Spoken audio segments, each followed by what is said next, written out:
બાદમાં જિલ્લા શિક્ષણાધિકારી કચેરીએ ખાતાકીય ઓડિટ પછી ગ્રાન્ટની રકમ પરત ન કરનારી 133 ગ્રાન્ટેડ શાળાઓને અંતિમ નોટિસ ફટકારવામાં આવી છે। ઓડિટ બાદ ગ્રાન્ટની રકમ પરત ન કરનાર શાળાઓની છેલ્લી તક આપવામાં આવી છે।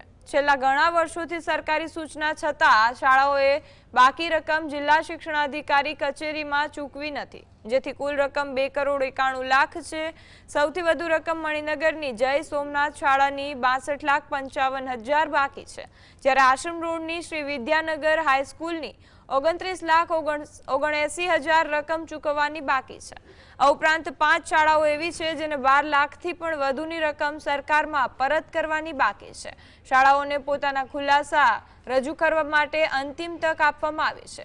જે શાળાઓ નોટિસ છતાં રકમ નહીં ચૂકવે તેમની સંપત્તિ જપ્ત કરવામાં આવશે અને જિલ્લા શિક્ષણાધિકારી કલેક્ટરને તેમની યાદી સોંપવામાં આવશે।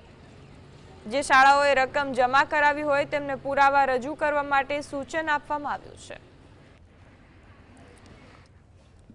ખાતાકીય ઓડિટમાં રિકવરી છેલ્લા ઘણા વર્ષોથી પેન્ડિંગ હતી, તેમને રિકવરી ભરવા બાબતે સૂચના આપવામાં આવેલી છે। સાથે સાથે આ અંતિમ નોટિસમાં સ્પષ્ટ જણાવ્યું છે કે ઘણા વર્ષોથી જ્યારે તમારી આ રિકવરી પેન્ડિંગ છે તો તમે આ બાબતે રજૂઆત કરવી હોય તો કરી શકો છો, નહીંતર તમારી આ બાબતની જે બાકી રકમ છે તેને સરકારી બોજો સમજી તમારી મિલકત જે છે એને એમાં બોજો દાખલ કરવા માટે માનનીય કલેક્ટર સાહેબશ્રીને લખવાની ફરજ પડશે।